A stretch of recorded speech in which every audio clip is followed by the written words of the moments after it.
like me that's a big Sophie Cunningham fan. Hello, darkness, my old friend. I come to talk to you again. I don't know how this is going to work out to get my Soph back on the Indiana Fever. They're going to run out of money. Let's just be real. Now, something to point out here, and we got to be real. This does not mean for sure they're keeping Lexie Hull. That darkness reference isn't just dramatic flair. Sophie Cunningham fans are watching their worst nightmare unfold in real time. Because when the Indiana Fever designated Kelsey Mitchell as a core player with a $1.4 million Supermax offer and slapped restricted free agent status on Lexie Hull, they essentially locked in their big four: Clark, Boston, Mitchell, Hull, which means the math just stopped working for everyone else on that roster. All it does is it means they have the opportunity to match any offer that's given to Lexie. Well, what if somebody comes out and gives Lexie a $950,000 offer? $1 million offer? What is your cap for bringing Lexie Hull back? I would think my cap is around $700,000, which is what? About 150, and I'm just spitballing here, 150,000 more than the league average? We're going to give her $1 million or something like that if she's offered it, and she probably won't be. Here's the critical detail everyone's missing about that restricted free agent designation for Lexie Hull. This doesn't guarantee she's coming back. It just means Indiana has the right to match any offer she receives from another team. So if the Golden State Valkyries come in with a $950,000 offer, or if the Chicago Sky offers her $1 million to be their second option instead of Indiana's fourth, the Fever front office has a decision to make. Do they match that price tag, or do they let her walk? And here's where it gets complicated. The new CBA's epic provision means Aaliyah Boston is now max eligible. Caitlin Clark hits that status next season. You're looking at 3 max contracts potentially eating up massive chunks of the salary cap. Add in whatever Lexie commands, and suddenly you're trying to fill roster spots 6 through 12 with bargain bin contracts. The Fever are running it back with their big three. Who is this? Robin Lundberg. Yeah. Running it back with their big three. The Fever's first moves in the WNBA free agency were expected, but nonetheless, they signal a commitment to the team's existing core. Specifically as it pertains to Kelsey Mitchell, who, unlike fellow All-Stars Caitlin Clark and Aaliyah Boston, was once again a free agent. Indiana was true to their word in making her first priority during this compressed offseason and quickly extended a core qualifying offer to Mitchell, locking her in on a 1-year, $1.4 million Supermax.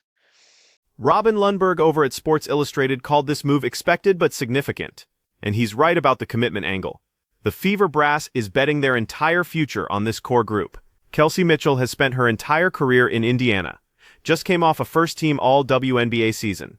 But let's be honest about why this designation happened when it did. January 19th, Caitlin Clark went on NBC's pregame show and publicly declared that signing Kelsey Mitchell back was the #1 priority. She called her my running mate in the backcourt on national television. At that point, unless the Fever wanted to create a PR disaster with the most valuable asset in the entire WNBA, Kelsey Mitchell was coming back. The core designation became inevitable the moment those words left Caitlin's mouth.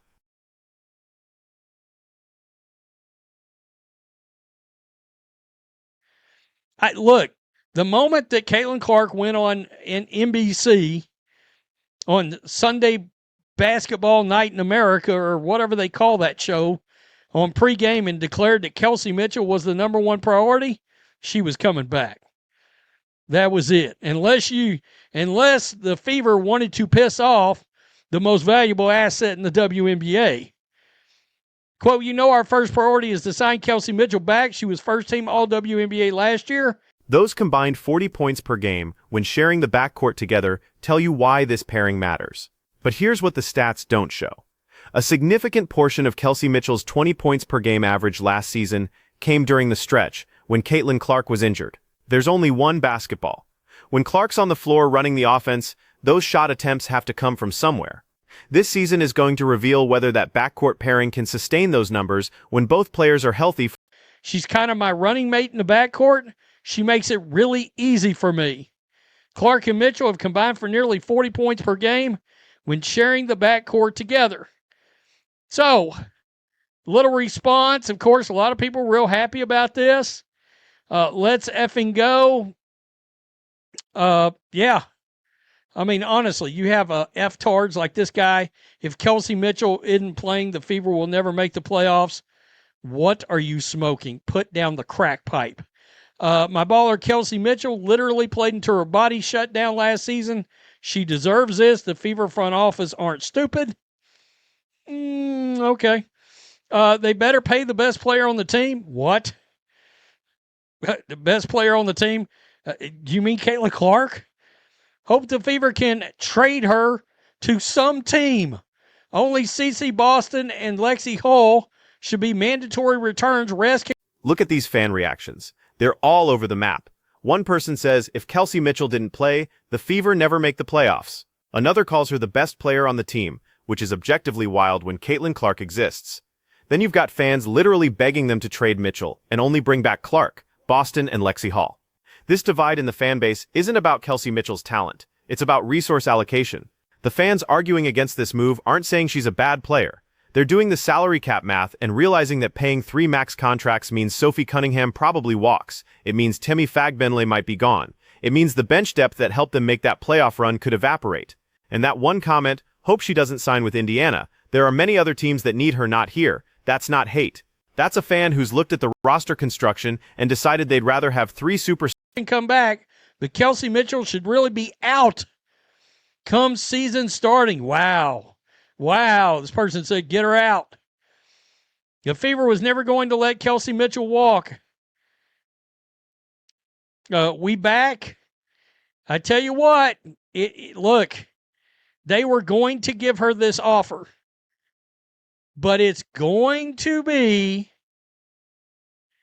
interesting to see what the rest of the roster looks like. All right.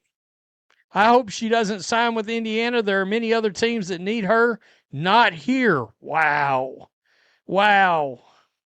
Smart move. You don't let 20 points a game walk out the door when you're building a contender.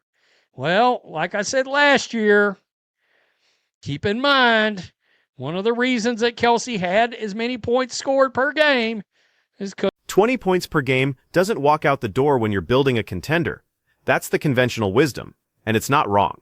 But it's also not the complete picture, because the question isn't whether Kelsey Mitchell is good.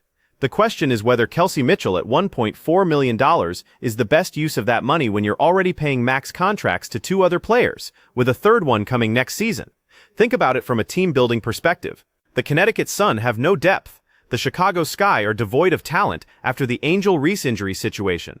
Expansion teams like the Golden State Valkyries are about to enter the league desperate for proven veterans.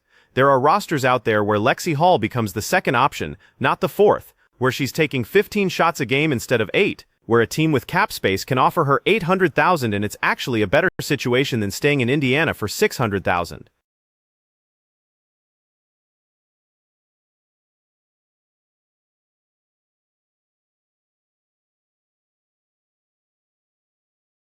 Caitlin Clark was injured. So there's only one rock. Anyone leak what the amount was for Lexie Hull? With salary levels taking up a larger percentage of the cap, it makes signing players trickier. Not to mention having to keep 12, which the Fever could not have done at the beginning of last season. Yep. What about Sophie? I feel like crying. Amber Cox offers something for Sophie. Also, we want her. Anything for Sophie. Yeah. Now, I just need to know where Sophie lands. It's that is now officially the big question. I'm good with the team keeping Lexie too. I'm sick about Bibby though. Bring Sophie back. And unpopular opinion, lose Sid. Yeah, I love her, but no. Yeah, that's bringing back really Sydney Colson. That question about Sophie Cunningham is the one keeping Fever fans up at night. Because here's the brutal reality of the new CBA. You can't keep everyone. The salary cap hasn't increased proportionally to the new max contracts. The epic provision that makes Boston max eligible now and Clark max eligible next season, it's a great thing for player compensation, but it's a nightmare for roster construction. Sophie Cunningham brought energy, veteran leadership, clutch three-point shooting, and playoff experience. She's not a max player, but she's exactly the kind of role player you need around three superstars. And right now, the Fever might not be able to afford her. Same with Temi Fagbenle. Same with anyone making more than the league minimum. The expansion draft complicates this further. Golden State and Toronto are about to poach players from existing rosters. Indiana can protect some players, but not everyone. So even if they want to bring back the entire roster, they might lose people.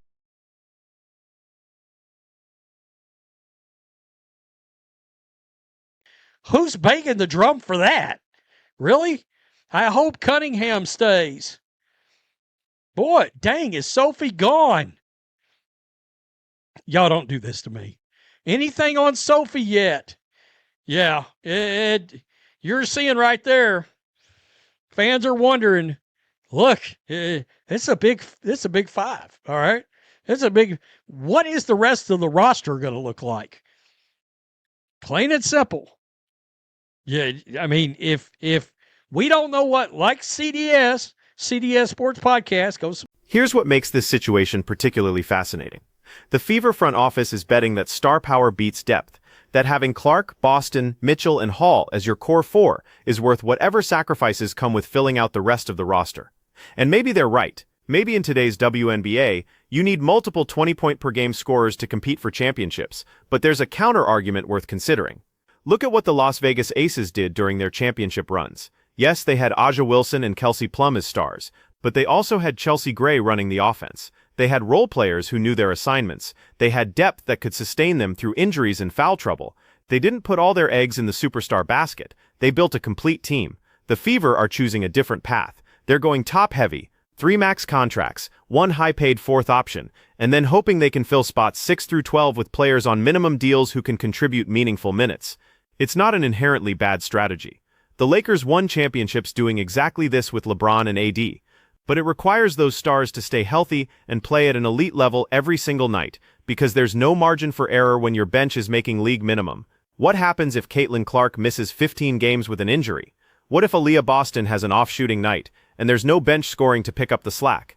What if Kelsey Mitchell's numbers dip, because the offense runs primarily through Clark, and suddenly you're paying $1.4 million for a player averaging 14 points instead of 20? These are the questions the Fever brass had to weigh when they made this decision. And let's talk about the core designation itself for a moment. This is a one-year supermax at $1.4 million, which means next offseason, they're right back in this same situation with Kelsey Mitchell. She could push for a multi-year deal at that point. She could test free agency again. The Fever bought themselves one season of certainty, but they didn't solve the long-term question of what Kelsey Mitchell's future looks like in Indiana. Meanwhile, Lexie Hull's restricted free agent status creates its own drama. Some team out there is going to make her an offer. Maybe it's a modest bump to $700,000. Maybe it's an aggressive offer at $900,000 designed to force Indiana into a difficult decision. And the Fever have to decide what their ceiling is. What's the maximum they're willing to pay to keep her? Because every dollar they commit to Lexie is a dollar they can't spend on Sophie Cunningham or Temi Fagbenle, or bringing in a veteran free agent who could provide playoff experience. The fan reactions we saw earlier reflect this tension perfectly. Some fans see the Big Four and imagine offensive firepower that no team can match. Others see the salary cap math and worry about what happens when Caitlin Clark is on the bench and the second unit is full of players making minimum contracts. Both perspectives are valid. This is the gamble Indiana is making. There's also the question of team chemistry and ball distribution. Caitlin Clark averaged 8.4 assists per game last season because she had multiple scoring options. Kelsey Mitchell, Aaliyah Boston, Lexie Hull, even role players like Sophie Cunningham spotting up for threes. But if the roster depth disappears, if those role players are replaced with less talented minimum contract players, does that make the offense more predictable? Do defenses start loading up on the Big Four knowing there's no one else who can hurt them? Championship teams need stars, absolutely. But they also need the role players who do the dirty work, the defensive specialists. The backup point guard who can run the offense for 6 minutes without everything falling apart. The veteran who's been in big playoff moments and doesn't panic. Those players cost money. And right now, Indiana might not have enough money left to acquire them. So where does this leave Sophie Cunningham? Probably on another team. Where does it leave the Fever's bench depth? Probably thinner than last season. And where does it leave Indiana's championship aspirations?